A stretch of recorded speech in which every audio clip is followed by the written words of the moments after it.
নজিবুল বাসার মাছ ভান্ডারী উনি গত পরশুদিন পটল তুলেছে। পটল তোলা বোঝে? আচ্ছা, এইটা পটল তোলা বলে কেন আমি কিছু বুঝি না। এটা মনে গেছে এই কথা বলে, তো পটল তোলা এই কথা বলে। ওয়াসিরাজাম মুনীরা ফাকাদ ক্বালাল্লাহু তাআলা ফি কালামিহিল মাজিদ ওয়া ফুরকানিহিল হামিদ। আউযু বিল্লাহি মিনাশ শাইতানির রাজিম। বিসমিল্লাহির রাহমানির রাহিম। আলিফ লাম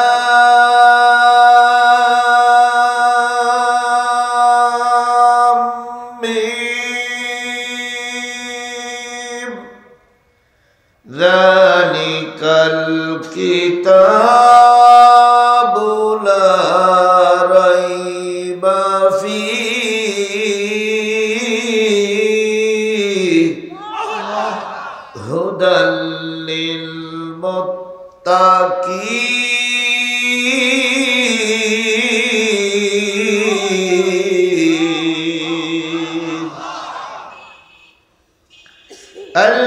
الذين يؤمنون بالغيب ويقيمون الصلاة ومما رزقناهم ينفقون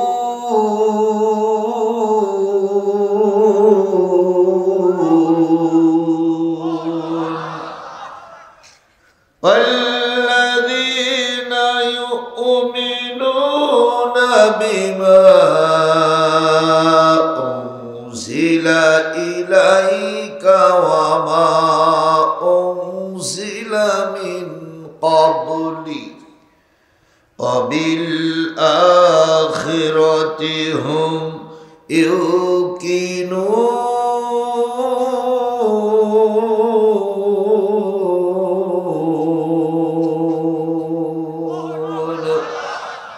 صدق الله المولانا العظيم. إن الله وملائكته يصلون على النبي يا أيها الذين آمنوا صلوا عليه وسلموا تسليما. اللهم صل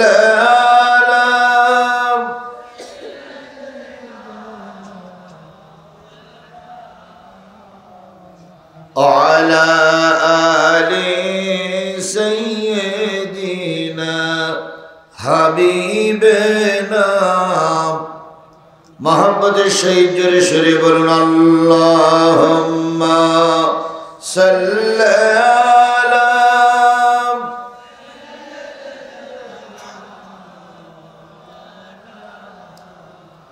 على آل سيدنا مولانا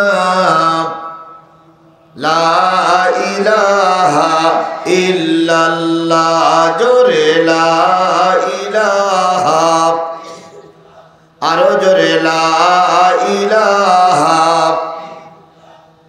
লা ইলাহা লা ইলাহা লা ইলাহা ইল্লাল্লাহু মুহাম্মাদুর রাসূলুল্লাহ। সবাই জবান খুলে একসাথে এক বাক্যে বলছি সাল্লাল্লাহু আলাইহি ওয়াসাল্লাম। সাজাপুর দারিকামারি পাড়া মাজিরা বাইপাস রোড সংলগ্ন ইবতেদায়ী মাদ্রাসার উন্নতিকল্পে 2 দিন ব্যাপী 23তম তাফসিরুল কোরআন মাহফিল 1 ও 2 জানুয়ারি 2025, 17 ও 18 পৌষ 1431 বাংলা, রোজ বুধবার ও বৃহস্পতিবার। 2 দিন ব্যাপী তাফসিরুল কোরআন মাহফিলের আজকের প্রথম দিন। এই প্রথম দিনের স্বনামধন্য সম্মানিত সভাপতি জনাব আলহাজ আব্দুস সালাম,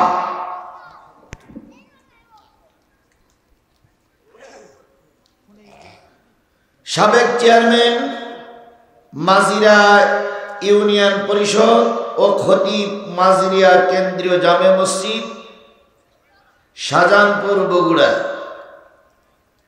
আজকের মাহফিলের সম্মানিত সভাপতিবৃন্দ, সহসভাপতিবৃন্দ, মাহফিলের প্রধান অতিথি জনাব doctor Mostafa Faisal Parvez, assistant professor, Kirsehir Ahi এব্রাহিম বিশ্ববিদ্যালয়, তুরস্ক মহাসচিব ইবসু আন্তর্জাতিক ছাত্র ও যুব ফেডারেশন, প্রধান পৃষ্ঠপোষক জনাব মিজানুর রহমান বকুল, বরেণ্য অতিথি জনাব আজিজুর রহমান বিদ্যুৎ, বিশেষ অতিথি হারেস উদ্দিন, আবু শাহিন, নুরুল আজাদ, জিল্লুর রহমান, শফিকুল ইসলাম, মোশাররফ হোসেন সহ আজকের এই তাফসির মাহফিলে দাওয়াতি অতিথিবৃন্দ। আলোচনা করে ধন্য করেছেন তরুণ উদীয়মান মুফাসসির মাওলানা বুলবুল আহমেদ বাশার, MA তাফসির ফার্স্ট ক্লাস, BSc প্রাণী বিজ্ঞান, দুপচাচিয়া। হযরত মাওলানা মুখতারুজ্জামান, ধর্মীয় শিক্ষক, মহিষাবান উচ্চ বিদ্যালয় গাবতলী সহ গর্বিত মায়ের গর্বিত সন্তান, শ্রদ্ধেয় ওলামায়ে হযরত,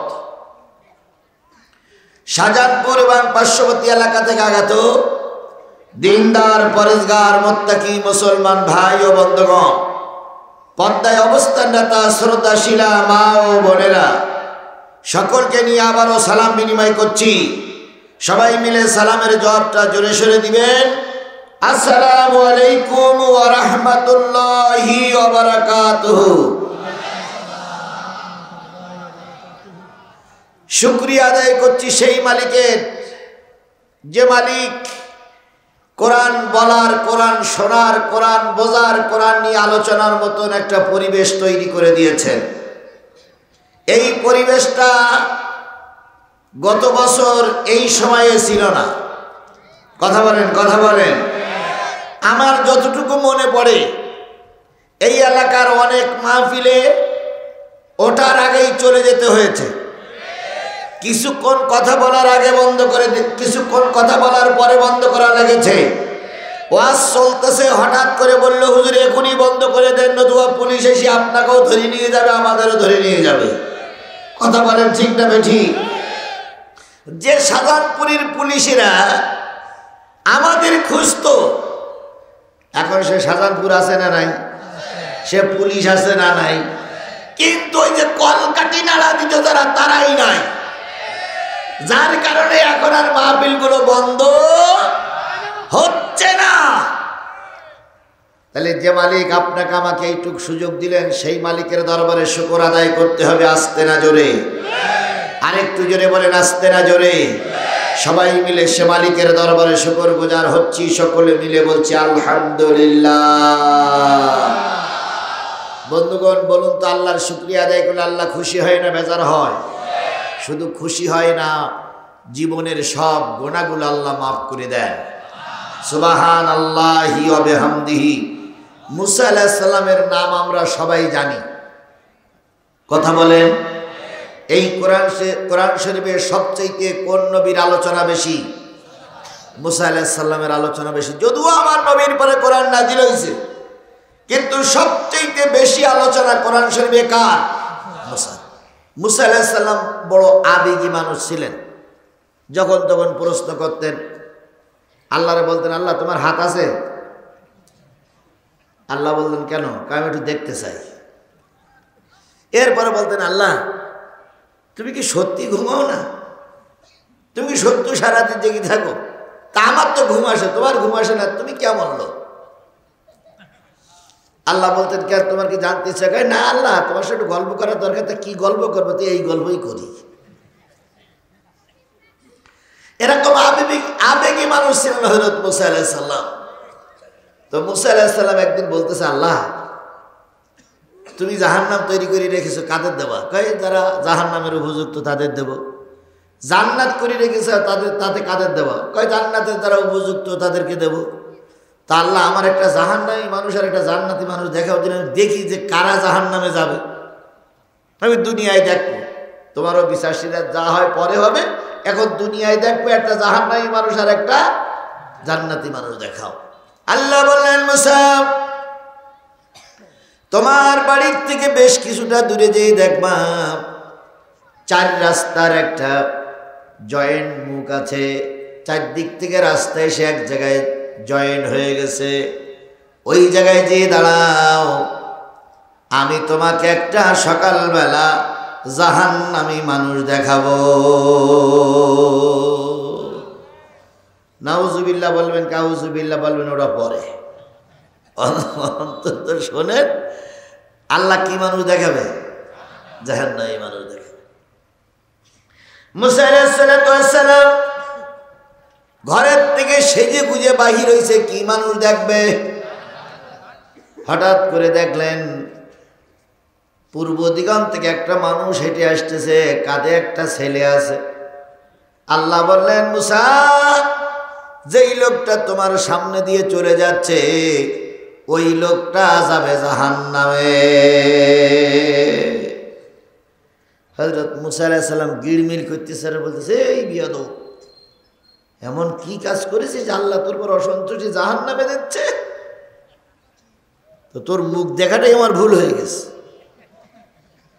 আবার বলে দেখতে চাইস, আবার বলতেছে মুখ দেখাটাই ভুল হয়ে গেছে। হযরত মুসা আলাইহিস সালামের কথা ওই লোকটা শোনার পরে চলে গেলেন। মুসা আলাইহিস সালাম বাড়ি চলে গেলেন।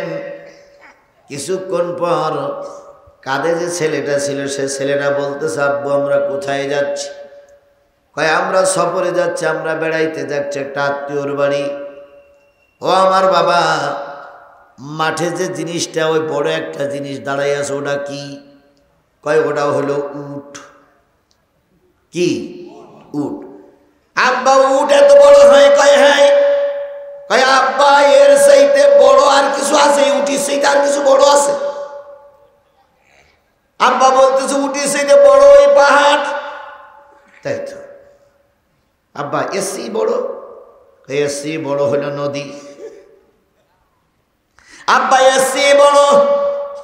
কয় এসি বড় হলে গোটা পৃথিবী। আব্বা এসি বড় কিছু আছে? কয় আছে আসমান। কয় আসমানের চাইতে বড় কিছু আছে? কয় ভালো করে বাবা রে, আসমানের চাইতে বড় আছে তিনি যিনি এই গোটা পৃথিবীটারে তৈরি করেছে। তিনি কে? অথচ মুসা আলাইহিস সালামকে বলা হলে এই লোকটা কোথায় যাবে? জাহান্নামে যাবে। এবার ওই ছেলেটা বলতেছে, আল্লাহ আব্বা আমি তো আল্লাহরে দেখিনি, তবে আল্লাহর চাইতে বড় কি? আল্লাহ সেই বড় আর কিছু আছে? তখন লোকটা বলতেছে, আল্লাহ চাইতে বড় আল্লাহর রহমত। আল্লাহ বড় কিন্তু রহমত করল না, জান্নাতে যেতে পারবেন না। আল্লাহ যাবেন কোথায়? জাহান্নামে। লোকটি বলতে বলতে মেহমানের বাড়ি চলে গেলেন। বিকালবেলা মুসা আলাইহিস সালাম বলতেছে, আল্লাহ সকালবেলা জাহান্নামী একটা লোক দেখালে, এখন একটা জান্নাতি লোক দেখাও। মুসা আলাইহিস সালামের প্রশ্ন শুনে আল্লাহ বলতেছে, যে রাস্তায় তুমি ছিলে ওই রাস্তায় আবার যাও, সকালবেলা যেখানে ছিলে। মুসা আলাইহিস সালাম দাঁড়িয়ে আছে। হঠাৎ করে দেখা গেল সকালবেলা যে লোকটা পূর্ব দিক থেকে পশ্চিম দিক গিয়েছিল, ওই লোকটা সন্ধ্যেবেলা ওই বাচ্চাটারে নিয়ে পশ্চিম দিক থেকে আবার পূর্ব দিক যাচ্ছে। আল্লাহ বললেন, মুসা এই লোকটা আল্লাহর জান্নাতি। সকালবেলা কি ছিল আর এখন সে কি? জান্নাতি। মুসা আলাইহিস সালাম বলছে, আল্লাহ তোমার মাথা ঠিক আছে তো? আল্লাহকে কেন কয়, ভালো করে ঠিক চিন্তা ভাবনা করে দেখো, আমি কিন্তু চোখে এখনো কম দেখি না, এখনো ভালোই দেখি। আল্লাহ বলছে, কি হবে? বলে কি হবে তো তুই কি হয়েছে বলবি তো? কয়, আল্লাহ তুমি সকালবেলা এই লোকটারে বললে জাহান্নামী, কয়েক ঘন্টা পরে আবার তুই বলতে চাও জান্নাতি, একমুখী কয় রকম বলবা? আল্লাহ বলতেছে, মুসা এই লোকটাই জান্নাতি। কয় তাহলে সকালবেলা? কয় সকালবেলা নাফরমানি করে বাহির হয়েছিল, জান্নাতি হলো কি করে? কয় ওই লোকটার ছেলে প্রশ্ন করলে, আব্বা এটা কি উট? উটি সেই বড় কি পাহাড়? পাহাড়ে সেই বড় কি নদী? নদীর সেইতে বড় হলো দেশ, দেশে সেই বড় আসমান, আসমানে সেই বড় আল্লাহ।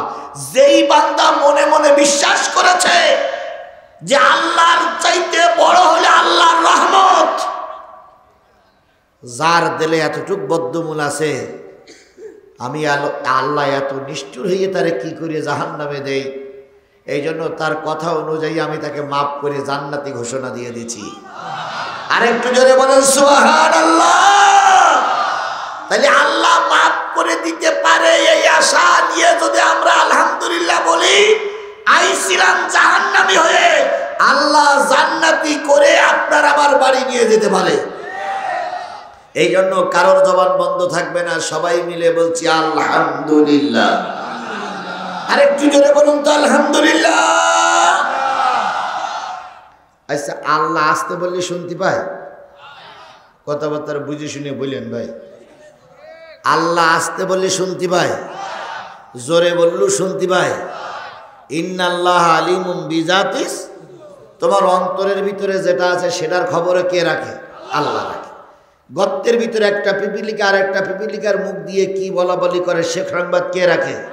একটা পাখি আর একটা পাখির মুখী কি বলে সেটা কে সংবাদ রাখে? তাহলে আল্লাহ যখন গোপন সংবাদটাকে, প্রকাশ্য সংবাদটাকে, সব অন্তরের খবর জানে, তাহলে এত জোরে জোরে বলা লাগে কেন? সেইটাই কথা না ভাই, যে এত জোরে জোরে জোরে বলা লাগে কেন? দুই একজন হুজুর দেখবেন বলে জোরে বলেন, বললেন জোরে, আরো জোরে বললেন জোরে, ও হুজুরির মনে ওঠে না, আরো জোরে। দুই একজন বুড়ো মানুষ রেগে মেগে গেল, কত জোরে বলা লাগে তোমার, কানে শুনতে পাও না? অনেক সময় আল্লাহর নাম করতে যে জোরে আলহামদুলিল্লাহ বলে, এদিকেও কথা হয় ওদিকেও কথা হয়, ফাইনালের সময় হুট করে ঠেলে উঠলাম, ওদিকটা ফুট করে উঠলো, এদিক হুট ওদিক ফুট, তাহলে দুই মুখী কথা হয়। তারপরে বলে কি জোরে বলে, কেন জোরে বলতে বলো? সাপোজ মনে করুন যাচ্ছিলেন মাজিরায়, হঠাৎ করে বাজার করতে যাচ্ছেন, 500 টাকার 2খানা নোট জামার পকেটে রেখে দিয়েছেন। মাজিরায় যাওয়ার পথে ওঠার আগে আপনার টাকা 2খানা 500 টাকার নোট আর কি হচ্ছে না, পাওয়া যাচ্ছে না, বাজার করা হলো না, মন খারাপ করে ফিরে আসতেছেন। হঠাৎ করে আপনার চিন্তা, টাকাটা গেল কই? বাজার না করলে ছেলে মেয়ে খাবে কি? হঠাৎ করে আপনার পাশে এক লোক এসে একবার সালাম দিয়েছে, আপনার খেয়াল নেই, আপনার চিন্তা টাকা গেল কই? এবার পাশে এসে যদি একজন লোক যদি কানের কাছে যেই বলে, ও ভাই, তখন ও লাভাই যাবে। আমি একটা চিন্তা ভাবনা করছি, তুই ও ভাই বলি ঠেলে উঠলি কেন? কয় ভাই তোমার মন টন খারাপ দেখে মনে হচ্ছে তোমার একটা কি একটা হইস। তখন বলছে, ভাই রে তুই অন্তরের কথা ধরে ফেলেছিস রে ভাই, আমার এক টাকা হারাই গেছে, তাই চিন্তা করছিলাম তো তোর ও ভাই শুনে আমার সে টাকার কথা মনে নেই, তুই যে আমার ভাই সেইটাই মনে পড়িস। অনেক সময় মানুষ কোরআনের মাহফিলে এসে বসে থাকে এই জায়গায়, আর তার চিন্তা থাকে বাড়ি। হয় না এরকম? হয় না এরকম? হয় না? এই জন্য জোরে আলহামদুলিল্লাহ যদি কেউ বলতে বলে তাহলে মন মানসিকতাটা কোরআনের দিকে আসবে। এই জন্য বারবার বলা হয় জোরে বলে। তাহলে আবার একটু জোরে বলুন তো আলহামদুলিল্লাহ। ভাই বসে, আজকে লোক যা হয়েছে আর কি করব, এত ঘন ঘন মাহফিল এলে লোক তো কম হবেই। আর এই যে লোকেরা মাহফিল নেয় তারা কি বলে জানেন? যে হুজুর আমাদের মাহফিল ও মাহফিল থেকে অনেক দূর, আমাদের মাহফিল কোনো সমস্যা হবে না। এই করতে করতে এক শাহজাহানপুরি যদি এতগুলো মাহফিল হয় লোক তো এমনি কম হবে। এক। দুই নম্বর কথা আমি শুনতে পাচ্ছি কিছু লোক বলতেছে হুজুর হাসিনার গালাগালি আগে দিলি শুনতাম, এখন আর হাসিনার গালাগালি দেওয়ার দরকার নেই। এরকম কিছু লোকের ভিতরে আছে না? আছে। এই হলো দুই নম্বর। তিন নম্বর কারণ হলো লোক বলতেছে যে এই হুজুরির এই সেল্লাসেল্লি, হুজুরির এই গরম ওয়াজ ও শেখ হাসিনা যখন ছিল তখন চলতো, এখন আরে চলে না। এই জন্য মানুষ মনে হয় পরপর কমে যাচ্ছে। আচ্ছা না কি হয় ওটা পরে বলতেছি, এখন বলেন ভাই, গরুর ডাক আর ছাগলের ডাক কোনোদিন এক হয়? গরু ডাকে না, ছাগল ডাকে না, কুকুরের ডাক আর বিড়ালের ডাকে এক হয়? কুকুর ডাকে গাও গাও গাও গাও, আর বিড়াল ডাকে মেউ মেউ। কি বোঝেন? আমার কথা বোঝেন না? আমার কথা বোঝেন না? তাহলে কুকুরের ডাক আর বিড়ালের ডাক এক হয় না, গরুর ডাক আর ছাগলের ডাক এক হয় না। ওরে ভাই, আমি এই 16 বছরে একরকম ডাক দেখিয়ে যাচ্ছি, এখন কি করি গরুর ডাক বাদ দিয়ে ছাগলের ডাক? এ আমার দ্বারা হবে না, এ আমার দ্বারা হবে না। প্রয়োজনে শাহজাহানপুরীর মাহফিল গুলো সব বন্ধ করে দেব, কিন্তু আমার ডাকের কোনো পরিবর্তন হবে না। কথা বলে ঠিক না? ঠিক। আমার শ্রোতা যদি সব চলে যায়, আমি যদি একা একাই ময়দানে আগের মতন জিহাদের ডাক দিতে হয়, কেউ যদি আমার পিছনে না থাকে, একা একা ডাক দেব, তবুও কারোর কথা অনুযায়ী আমি আমার আলোচনার পরিবর্তন করব না, করব না, করব না।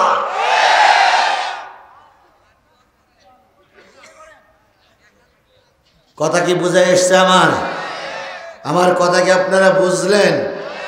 বুঝলেন তে বুঝলেন, না বুঝলেন তে কুস।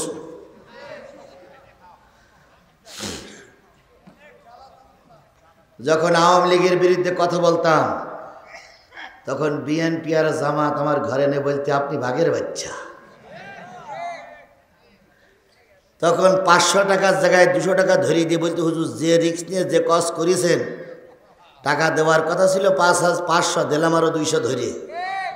আর এখন সেই বিএনপির জামাতের লোক আবার ডেকে বলতেছে হুজুর ও হাজার এখন চলবে না। দেওয়ার কথা ছিল 5 টাকা, দেশে 3 টাকা, আর 2 টাকা নেই। তা আমি বলতেছি কি হইল, 2 টাকা গেল? কয় কয় হুজুর এখন লাইন খারাপ।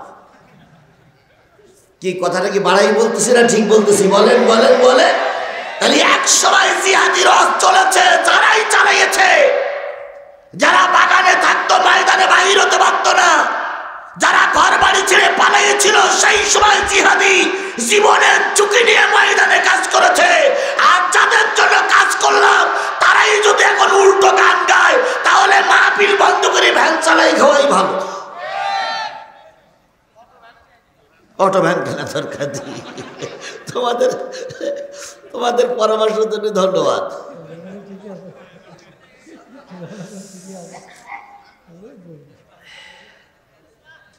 কোথায় যাবেন আপনি? তো যাই হোক, এই বিপদের দিনেও আল্লাহ আপনাকে আমাকে বাঁচাই রেখেছেন, এই জন্য আবারও বলছি আলহামদুলিল্লাহ। এবার জোরে বলবেন না আসতে বলবেন? আলহামদুলিল্লাহ। কারণ জোরে বলতে গিয়ে ওদিকটা ফুট করে ওঠে, তাহলে আবার যদি বলেন হুজুর 22 হয়ে গেছে উজু করে আসি, তাহলে আমার ওয়াজই হবে না। এই জন্য যেভাবে বলার দরকার সেইভাবে বলেন, আল্লাহ কবুল করুক। বিশ্ব মানবতার শ্রেষ্ঠ বন্ধু, সমস্ত নবী রসুলদের শ্রেষ্ঠ রসুল, নবীর চাইতে ভালো মানুষ আর এই সমাজে কেউ ছিল না, এখনো নেই। কিয়ামত পর্যন্ত যদি নবীর চাইতে ভালো মানুষ তালাশ করে পাবেন? জোরে বলেন পাবেন? আরো জোরে বলেন পাবেন? কখনোই পাবেন না। নবী কখনো একটু কঠোর হয়েছেন, কখনো নরম হয়েছেন, আবার কখনো সাথীদের সঙ্গে হাসাহাসি করে গড়াগড়ি খেয়েছেন, কখনো সাথীদেরকে হাসাইয়েছেন, কখনো সাথীদেরকে কাঁদাইয়েছেন, কখনো সাথীদেরকে নিয়ে যুদ্ধের ময়দানে চলে গেছেন, কখনো সাথীদেরকে নিয়ে আবার আত্মগোপনে চলে গেছেন, কখনো সাথীদেরকে নিয়ে ময়দানে যুদ্ধেই নেমেছে, আবার কখনো সাথীদেরকে কম্বলের ভিতরে নিয়ে তাদের জন্য দোয়া করেছেন, আল্লাহ আমার সাথীদেরকে দয়া করে তুই মাফ করে দাও। নবী সাল্লাল্লাহু আলাইহি সাল্লাম আর নবীর জামাই আলী দুইজনে খেজুর খাচ্ছে। কি খাচ্ছে? হ্যাঁ, সবাই মিলে বলেন কি খাচ্ছে? খেজুর খাচ্ছে। এখন নবী আলীর সঙ্গে একটু মস্করা করার জন্যে খেজুর খেয়ে খেয়ে আটিগুলো আলীর সামনে রাখতেছে। তো খাওয়া শেষ, তখন নবী বলতেছে, কি পেটুকির সঙ্গে খাবার খাচ্ছি রে ভাই, আমি খাইছি 4টি আর পেটুক খেয়েছে দেখো কতগুলো, পেটুকির সামনে আটির স্তূপ। আলী তখন বলতেছে, আল্লাহ কোন লোকের সঙ্গে আমি খানা খাচ্ছি, আমি তাও খেয়ে খেয়ে আটিগুলো ফেলাইছি, আর ও পেটুক আটিয়ে ফেলাইনি।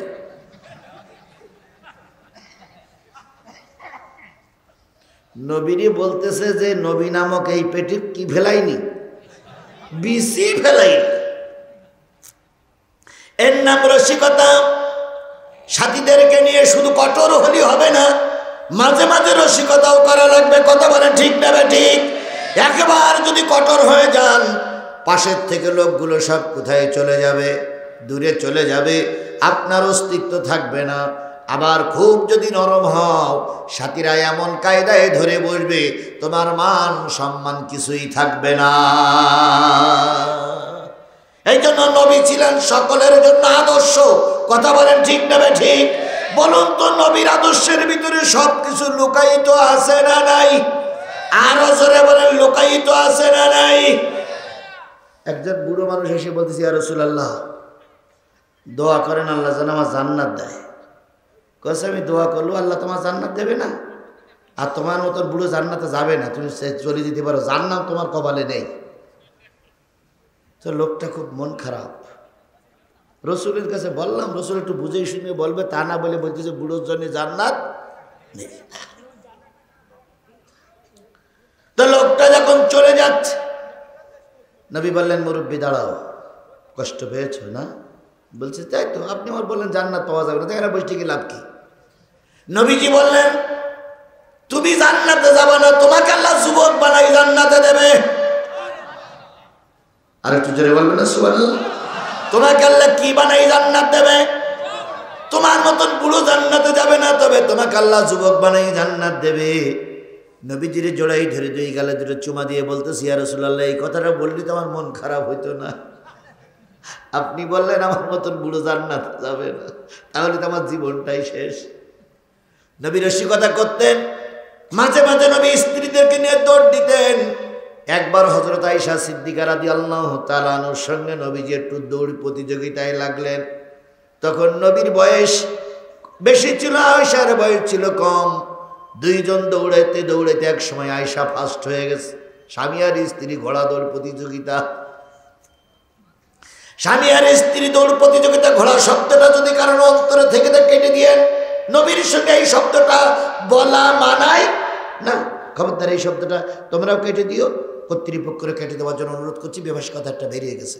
নবীজি প্রতিযোগিতায় চলছেন, দুইজন প্রতিযোগিতায় দৌড়াচ্ছেন। আয়েশা কি হয়ে গেছে? আয়েশা যেই বলতেছে পারবেন না, আপনি নবী হতে পারেন কিন্তু আমার সঙ্গে দৌড়িয়ে আপনি পারবেন না, সে ক্ষমতা আপনার নেই। নবীজি চুপ করে থাকলেন। নবীজি চিন্তা করলেন এখন যদি উত্তর দেয় তাহলে তো শোধ হয়ে যাবে। কিছুদিন পর হযরত আয়েশা যখন একটু ভারী হয়ে গেছে, সব শেষ না হয় ততক্ষণ আপনি আমাকে একা একা ফেলে বাড়ি যাবেন না, সাহাবীরা চলে যাও, আমি আমার খাদিজার প্রশ্নের জবাব দিয়ে আসি। এবার রাসূল যখন কবরের পাশে বসে আছেন, আল্লাহ বললেন হাবিব ঘরে ফিরে যাও। ইয়া আল্লাহ, আমি আমার খাদিজার কাছে ওয়াদাবদ্ধ, খাদিজার প্রশ্নের উত্তর আমাকে দিতে হবে। আল্লাহ ডাক দিয়ে বলেন হাবিব বাড়ি যাও, খাদিজার কবরে মুনকার নকির যাবে না, মুনকার নকিরের প্রশ্নের উত্তর আমি আল্লাহ নিজেই দিয়ে দিয়েছি।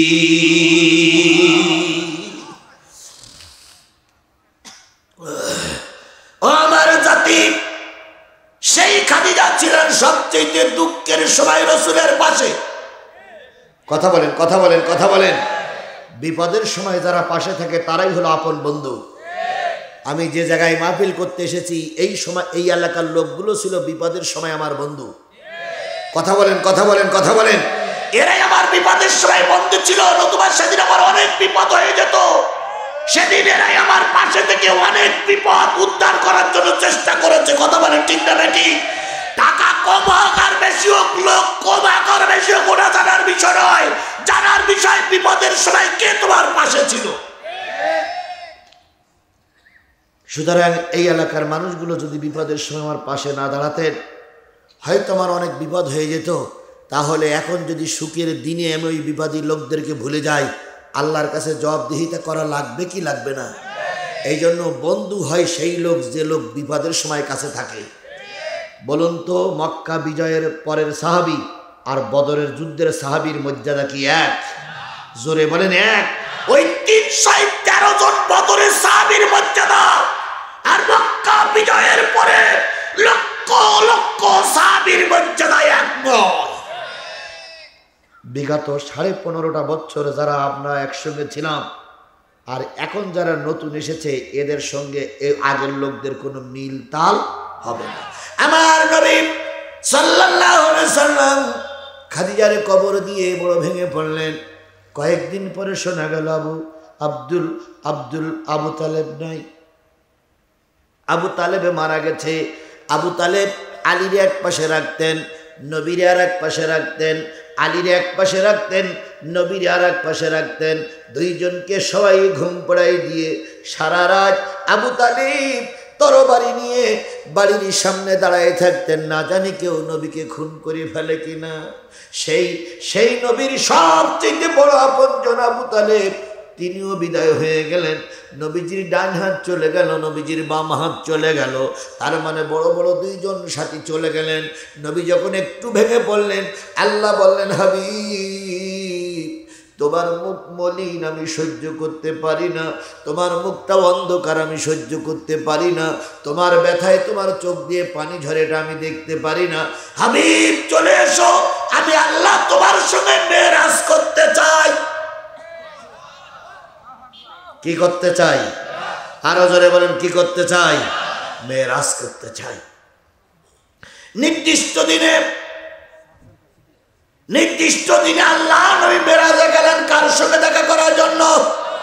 আল্লাহর সঙ্গে দেখা হলো, কথোপকথন হলো, ফিরে এসেছেন নবী। সকালবেলা কাফেররা যখন মক্কার চত্বরে জটলা করতেছেন, নবী বললেন ও আমার ভাইয়েরা, গতকাল রাত্রি আমি মেরাজে গিয়েছিলাম। আবু জেহেল বলতে মেরাজ সে আবার কি? আল্লাহ আমারে ডেকে নিয়ে তার খাস কামরায় বসাইয়ে গল্প করেছে, সুখ দুঃখের কথা শুনেছে, আমাকে সান্ত্বনা দিয়েছে। আমার পরে কয় ওয়াক্ত নামাজ ফরজ হয়েছে? 5 ওয়াক্ত নামাজ ফরজ হয়েছে। এই হইছে সেই হইছে। তা আবু জেহেল বলতে কতক্ষণ ছিলে সেখানে? কয়ে তাহাজ্জুদের উজু করার জন্য পানি নিয়ে উজু করতে বসেছি, জিব্রাইল এসেছে চলে গেছে, সব কাজ দেখে এসে দেখেছি তাহাজ্জুদের উজু করা পানি এখনো শুকুইনি, সে পানি এখনো সেইভাবে রয়ে গেছে। আবু জেহেল বলতেছে এতদিন জানতাম তুমি হাফ পাগল, আর আজকের থেকে জানলাম তুমি ভুল পাগল। এটা আবু জেহেলের কথা। কথা বলেন ঠিক না বেঠিক? তারা কেউ বিশ্বাস করলো না, গায়েবের পরে ঈমান আনতার পরে কথা বলছি, তারা কেউ বিশ্বাস করলো না। কিছুক্ষণ পরে আবু বকরের সঙ্গে দেখা। আবু বকরকে আবু জেহেল বলতেছে কথা বললি তো শুনবো না, অন্ধ ভক্ত। জিহাদির এত দোষ আছে, কত দোষ আছে বললি তো শোনো না, তোমরা তো জিহাদির অন্ধ ভক্ত। এরকম কিছু জিহাদির ভক্ত লোক আছে না ভাই?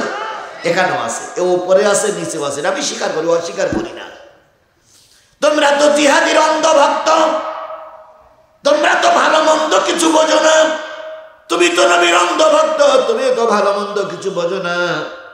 তোমার নবী আজকে মেরাজের কাহিনী বলতেছে, এই কথা বলেছি। ও আবু বকর তোমার কি ধারণা? আবু বকর বলতে আবু জেহেল এই কথা কে বলিস? কই নবী বলিস। কই নবী যদি বলি থাকে আমি বিশ্বাস করলাম। আরেকটু জোরে বলেন আল্লাহু আকবার, আরো জোরে বলেন আল্লাহু আকবার। আবু জেহেল বলতেছে তো তুমি আমার কথা শুনে বিশ্বাস করলে? কই নেতা, রসুল যখন সুখের দিন ছিল তখন মিথ্যা কথা বলিনি, আর রসুলের এখন চারিদিকে আধার নেমে এসেছে, এখন তো রসুল মিথ্যা কথা বলতেই পারে না।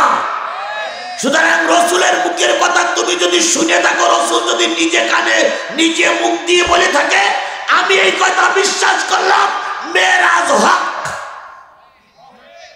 সুবহানাল্লাহ। এর নাম হলো না জেনে বিশ্বাস করা। এর নাম কি? না জেনে বিশ্বাস করা। এরপরে নবীজির কাছে আসার পরে বলতেছি, ইয়া রাসূলুল্লাহ, আমি আপনার মেরাজ সত্য বলে ঘোষণা দিলাম। নবীজি বলতে আমি তো এখন কিছু বলিনি তোমার সঙ্গে।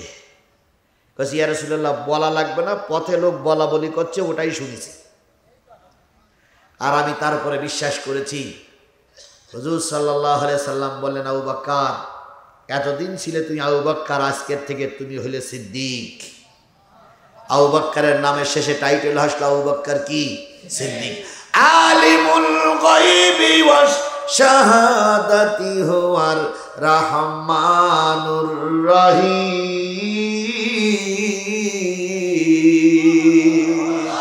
তিনি এমন একজন আল্লাহ যিনি গায়েবের সংবাদও রাখেন, প্রকাশ্যের সংবাদও। গায়েবের সংবাদও রাখে, প্রকাশ্যের সংবাদও রাখে। বলুন তো আল্লাহ বুঝি গায়েবের সংবাদ রাখে?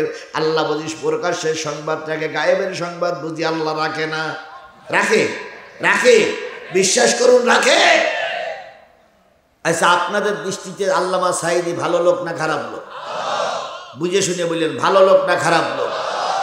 এই ভালো লোকটার বিরুদ্ধে একজন লোক মামলা দিয়েছিলেন, তিনি একজন পীর সাহেব, তথাকথিত না, তথাকথিত আওয়ামী লীগের পীর সাহেব। নাম হইল কি? নজিবুল বাশার মাঝ ভান্ডারী। উনি গত পরশুদিন পটল তুলেছে। পটল তোলা বোঝে? আচ্ছা, এইটা পটল তোলা বলে কেন আমি কিছু বুঝি না। এটা মরে গেছে এই কথা বলে, তা পটল তোলা এই কথা বলে। যাই হোক, ওর একটা শব্দ আছে, মনে হয় ওর বাংলা একটা কি একটা ব্যাখ্যা আছে বা হ্যাঁ ভাবধারা আছে। এখন উনি কি হয়েছে? মারা গেছে। এখন উনি মারা যাওয়াতে আপনারা খুশি না বেজার? আমি মোটেও খুশি না, আমি মোটেও খুশি না। কেন খুশি না? ও ওভাবে মারা গেলে তো চলবে না।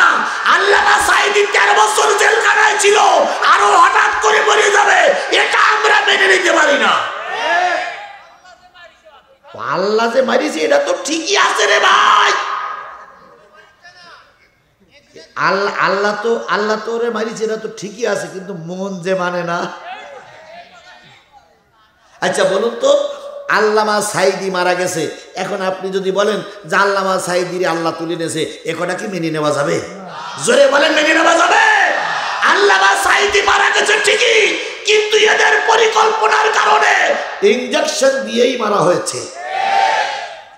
সুতরাং ওরে যেমন ইনজেকশন দিয়ে মারা হলো, এই আল্লামা সাইদি মারার ব্যাপারে যত ষড়যন্ত্র ছিল, তার ভিতরে সবচেয়ে বড় ষড়যন্ত্রকারী ছিল এই নজিবুল বাশার। সুতরাং আমি চিন্তা করেছিলাম যে সরকার পরিবর্তন হবে, আদালত বসবে, আদালতের বিচার হবে, বিচারের পরে ওর রায় প্রকাশ্য দিবালোকে কোটি কোটি মানুষের সামনে ওর বিচারের রায় কার্যকর করা হবে। সেদিন হয় লোক জুতাইয়ে মারবে, নাই লোক থুতু দিয়ে মারবে, নাই লোক হাত কেটে নেবে, পা কেটে নেবে। এভাবে মারলেও মনের দুঃখ কখনো দূর হতো না।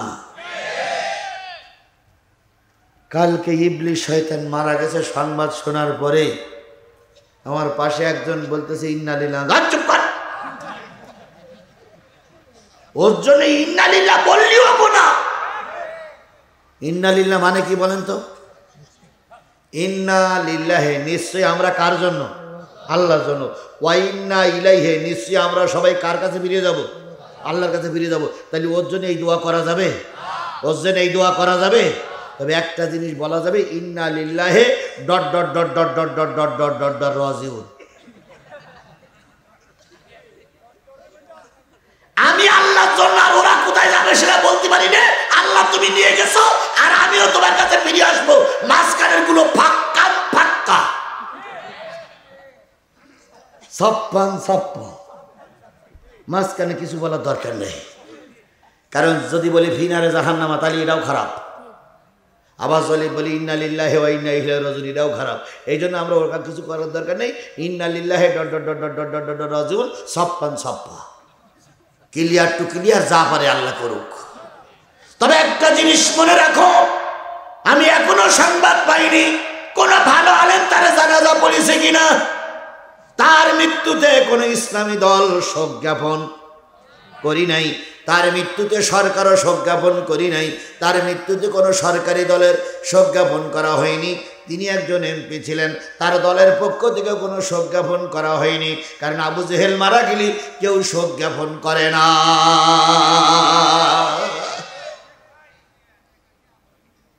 এইবার যারা ওর পক্ষে দুই একজন আছো, আর আমলিগির পক্ষে দুই একজন আছে, এবার ভালো করে শোনো। গ্রামে এক মুরব্বী ছিল, বয়স তার 80 বছর। কত বছর? 80 বছর। এই মুরব্বী এত অহংকারী যে রাস্তা দিয়ে ঘুরতে আর বলতো, আমার চাইতে জ্ঞানী লোক, আমার চাইতে জানা লোক, আমার চাইতে সম্মানিত লোক, আমার চাইতে ধনী লোক, আমার চাইতে বড় লোক এই গ্রামে আর কেউ নাই। অহংকারে নিজেকে শুধু ভুলে ভুলে বলতো, আমার ভয় কেনা না করে, আমার ভয় কেনা না করে, আমার ভয়।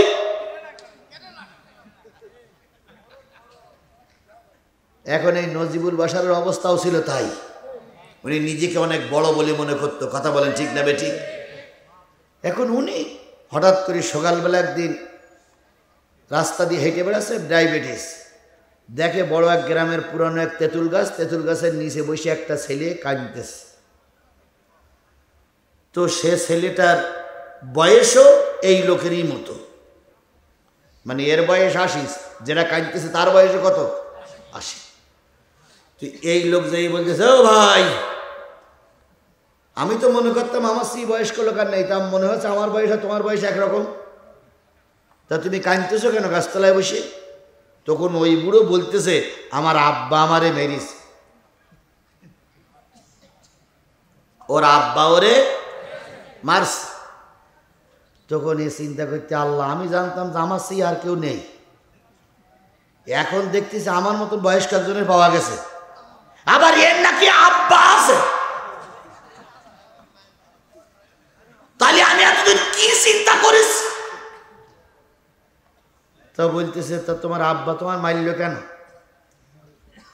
তো বলতে, তা আমি জানি না। তো চলুন তোর আব্বার কাছে যাই। যেই বলতেছে মুরব্বী আপনার এই বয়স্ক ছেলেটার মারলেন কেন? কয় তুই অভু কেডা? কয় আমি এই গ্রামের মোড়ল।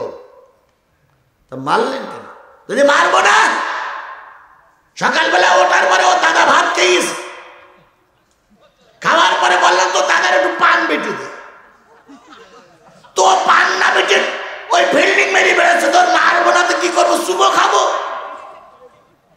এ তখন বলতে আল্লাহ এর আবার দাদাও আছে।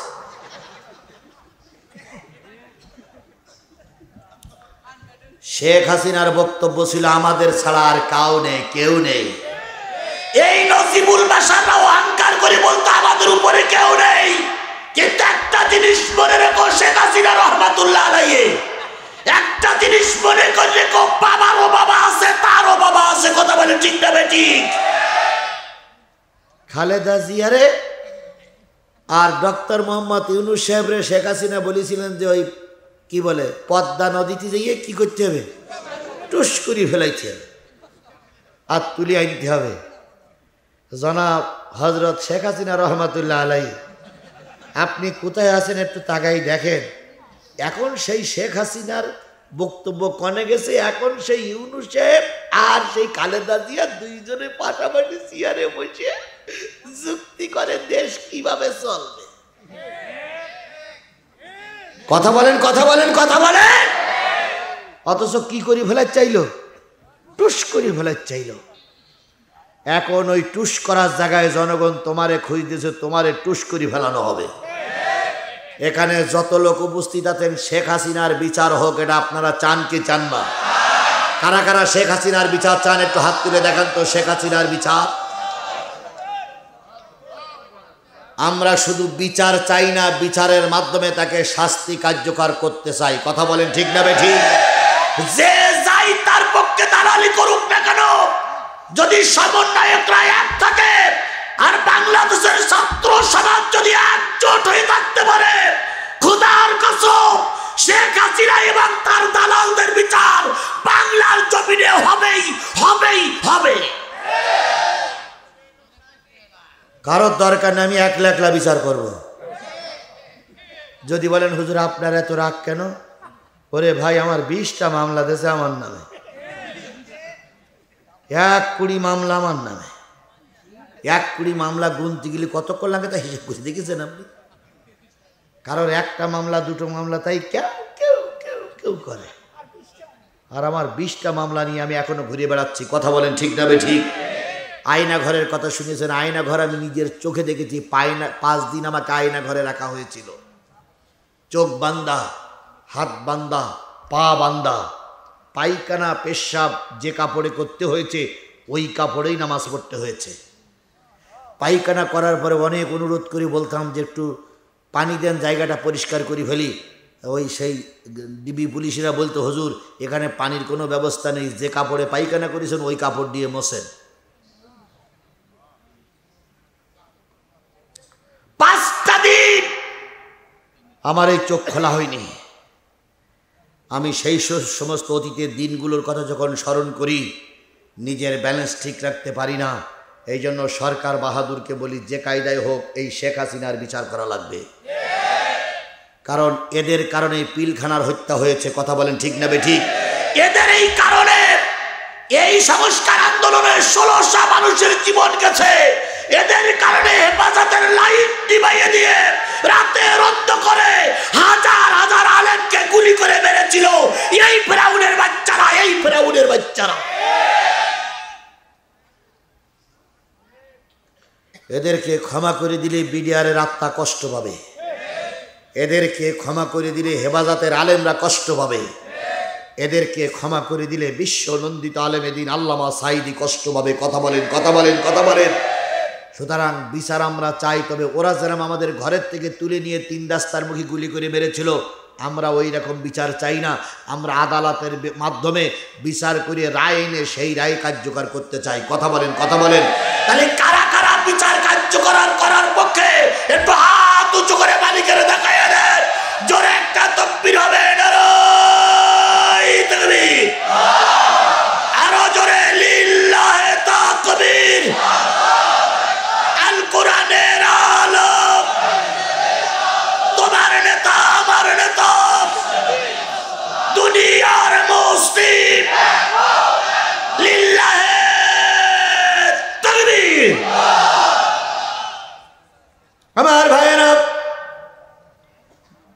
টাইম কত হয়েছে?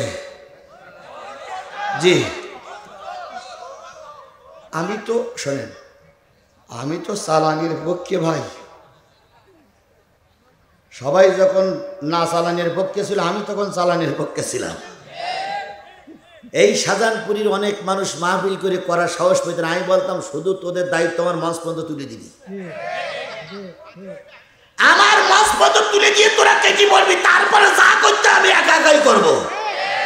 এ কথাটাকে আমি নতুন বলতেছি, আমার ভাই নিজেই সাক্ষী।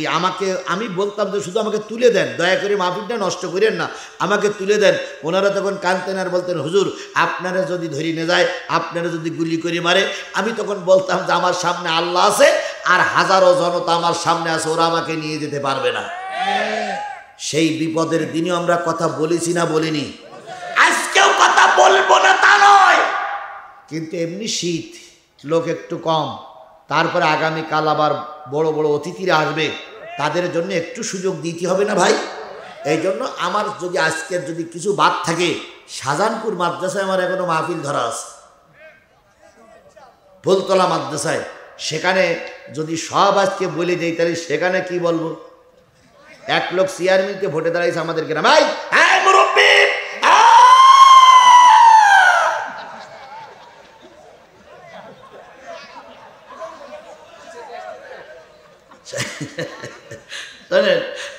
আমাদের গ্রামে এক লোক ব্যবসা করি অনেক টাকার মালিক ভোটে দাঁড়িয়েছে।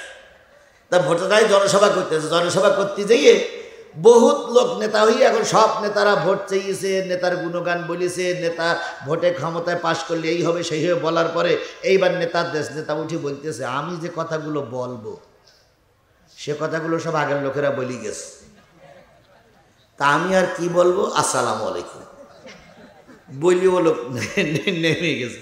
তখন লোক বলতে কার বক্তৃতা শুনতে আসলো, বলো তখন বলতে কেন বক্তৃতা শুনে বক্তৃতা হয়ে গেছে আবার কি? তো আমার বক্তৃতা সব যদি আজকে শেষ হয়ে যায় তাহলে শাহজাহানপুর মাদ্রাসার সামনে দিয়ে কি শুধু বলবে আসসালামু আলাইকুম তাই বলবো? তাহলে আপনারা বলবেন হুজুর কি শুনতে আসলাম। এই জন্য আজকে যে পর্যন্ত হচ্ছে এই পর্যন্ত হোক, আর কয়েক মিনিট কথা বলবো। আজকে যে পর্যন্ত হচ্ছে ওই পর্যন্ত হোক, বাকিটা ওখানে হবে ইনশাল্লাহ। কুত্তার বাচ্চা ফুটফুটে সুন্দর, কুত্তার বাচ্চা ফুটফুটে সুন্দর, যদি তার করো গো আদর, মন খুলে আসবে ছুটে তোমার কাছে পথ ভুলে। ওই গানটা যে সময় বলা হয়েছিল সেই সময়ের উপযুক্ত গান ছিল এইটাই, কথা বলে ঠিক না বে ঠিক? সেই সময় এটা গান গেছিল কে? সিদ্দিক চোর না কেটা গাইল রে বাবা? না সিদ্দিক চোর না, আর টাকাটা গাইল সিদ্দিক তো বলে আমারে ক্ষমা করে দেন, আমার ভুল হয়ে গেছে, কি করে দেন? ক্ষমা করে দেন। আমি ওদিক যাচ্ছিলাম, আমি শুধু এতটুকু বলি যে আসলে সেই সময়ের জন্য এই গানটা ভালো ছিল, এই জন্য সব গান সব সময়ের জন্য ভালো হয় না। আমার আলোচনার বিষয় ছিল আল্লাযীনা ইউমিনুনা বিল গায়ব ওয়া ইউকিমুনাস সালাহ, অদৃশ্যের উপরে বিশ্বাস করতে হবে আর কয় ওয়াক্ত নামাজ আদায় করতে হবে। আরো জোরে বলেন কয় ওয়াক্ত নামাজ আদায় করতে হবে, আরো জোরে বলেন কয় ওয়াক্ত নামাজ আদায় করতে হবে। আমি নজিবুল বাশারের কথা বলতে দিয়ে সব কথাগুলো শেষ করতে পারি নাই। নজিবুল বাশার মামলা দিয়েছিল, নজিবুল বাশার মামলা দিয়েছিল আল্লামা সাঈদী নাকি ধর্মের অপব্যাখ্যা করেছে। সেই অপরাধে আল্লামা সাঈদীকে গ্রেপ্তার করা হলো, কথা বলেন ঠিক না বে ঠিক? নেজামী সাহেবের নাম ওই মামলা, সেই মামলায় আল্লামা সাঈদী ধুকে ধুকে মারা গেল। আর এই লোকটা মনে হয় স্ট্রোক করেই মারা গেছে, কারণ এ লোক জানে যে বাংলাদেশ ইসলামী ছাত্র শিবির আর বাংলাদেশ জামাত ইসলাম এরা একদিন আমার কাছে কৈফিয়ত তলব করবেই। কি আমরা একদিন কৈফিয়ত তলব করার মন মানসিকতা আমাদের ছিল না? তবে অন্যায়ভাবে নয়, অন্যায়ভাবে যদি ধরতাম এতদিন অনেকেরই ধরা হয়ে যেত। আমরা অন্যায়ভাবে ধরবো না, সব লিগাল পয়েন্টেই যাবো ইনশাল্লাহ। ওই চিন্তা ভাবনা করতে করতে স্ট্রোক করেই মনে হয় বিদায় হয়ে গেছে। আল্লাহ ওরা যেখানে নেয় নে, অন্তত বাংলার জমিনে একটা বারের জন্য কোরআনের আইন চালু হোক। এই আশাবাদ ব্যক্ত করে সকলে সুস্বাস্থ্য কামনা করে আগামী কালকের মাহফিলে আসার আহ্বান জানিয়ে শেষ করছি। ওমা তৌফিকি ইল্লা বিল্লাহ ওয়া আখিরু দাওয়ানা আলহামদুলিল্লাহি রাব্বিল আলামিন। ভাই কিছু বলবেন? আল্লাহুম্মা আমিন। ربنا ظلمنا أنفسنا وإن لم تغفر لنا وترحمنا لنكونن من الخاسرين ربنا إننا آمنا فاغفر لنا ذنوبنا وقنا عذاب النار رب ارحمهما كما ربياني صغيرا وقل رب ارحمهما কামা রব্বায়ানি সগীরা। মহিয়ান গরিয়ান সর্বশক্তিমান আল্লাহ, তুমি তোমার কুদরতি নয়নে তাকায়ে দেখো শত শত মুসলমানদেরকে সঙ্গে করে নিয়ে সূরা বাকারার প্রথম দিকের কয়েকটা আয়াতের পরে ভিত্তি করে দীর্ঘ সময় ধরে কথা বলে প্রচণ্ড শীতের রাত। এবছরে আজকে সারা দিনের ভিতরে সূর্যের মুখ ভালো করে দেখা যায়নি। সন্ধ্যার থেকে প্রচণ্ড বাতাসবাহী বয়ে যাচ্ছে। অনেক ঠান্ডার ভিতরে তোমার পাগলেরা প্রায় 12টা বেজে গেছে। দীর্ঘ সময় ধরে ধরে কোরআনের আলোচনা শুনেছে।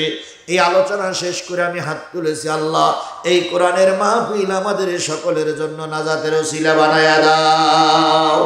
কোরআনের মাহফিলটা টিকাই রাখার জন্য একদল টকবকে যুবক, তারা হাজারো চেষ্টা করছে, হোক সে ছাত্র দল, হোক সে বিএনপি, হোক সে জাতীয়তাবাদী দল, হোক সে শিবির, হোক সে জামাত ইসলাম, কিন্তু তারা তো কোরআনের জন্যই কাজ করেছে।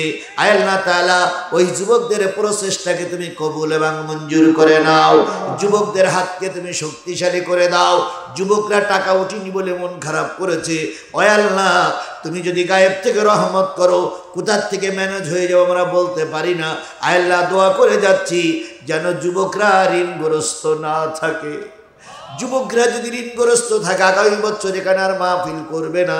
তাই দয়া করে যুবকদের হাতকে শক্তিশালী করে দাও। যুবকদের হাতকে শক্তিশালী করে এবছরের মাহফিল কবুল করে নাও। আগামী বছর যেন ভালো আকারের মাহফিল করতে পারে দয়া করে তৌফিক যুবকদের উপরে তুমি দান করে দাও। আমরা যারা মাহফিল করলাম, মাহফিল শুনলাম, মাহফিল বললাম এবং যারা যুবকরা চেষ্টা করলো, সকলের আত্মীয় স্বজন যারা কবরবাসী হয়ে গেছে তাদের সবাইকে মাফ করে দাও। যারা আপনজন এখনো বেঁচে আছে আল্লাহ তাদের সঙ্গে মিলেমিশে থেকে তাদের সন্তুষ্টি অর্জন করতে পারি তৌফিক দিয়ে দাও রব্বুল আলামিন। যে যেখান থেকে মাহফিল শুনতে এসেছে সুস্থভাবে বাড়ি ফিরে যাওয়ার তৌফিক দিয়ে দাও। আয় আল্লাহ তাআলা এই মাহফিলের অতিথিদেরকে তুমি কবুল করে নাও। আল্লাহ এই মাহফিলের আয়োজকদের কবুল করে নাও। যারা মা বোন এসেছে তাদেরকে আল্লাহ তুমি কবুল করে নাও। মাবুদ, আর যদি কোনো দিন এই এলাকার কোনো মাহফিলে আমার আসার সুযোগ না হয়, কিয়ামতের দিন সব ভাইদের সঙ্গে তুমি আমার জান্নাতের একটা টিকিট দিয়ে দিও বাবু। আজকের সভাপতি, আজকের অতিথিদের নিয়ে যেন আমি জান্নাতে যেতে পারি পরিবেশ তৈরি করে দাও। তোমার দোস্তের খাতিরে দয়া করে মায়া করে অনুগ্রহ করে আমাদের দোয়াগুলো কবুল করে নাও। আল্লাহ যতদিন বেঁচে আছি কোরআনের ছায়াতলে থাকা তৌফিক দাও। দয়া করে যারা বিদেশে আছে তাদেরকে তুমি সুস্থ রেখে দাও। দেশের ঐক্য, দেশের সার্বভৌম, দেশের স্বাধীনতা বজায় রাখার জন্য জামাত বিএনপি সহ দেশপ্রেমিক 18 কোটি মানুষকে ঐক্য থাকার তৌফিক দিয়ে দাও। তোমার নবীর খাতিরে আমাদের দোয়াগুলো কবুল করে নাও। সুবহানা রাব্বিকা রাব্বিল ইজ্জাতি আম্মা ইয়াসিফুন ওয়া সালামুন আলাল মুরসালিন ওয়ালহামদুলিল্লাহি রাব্বিল আলামিন।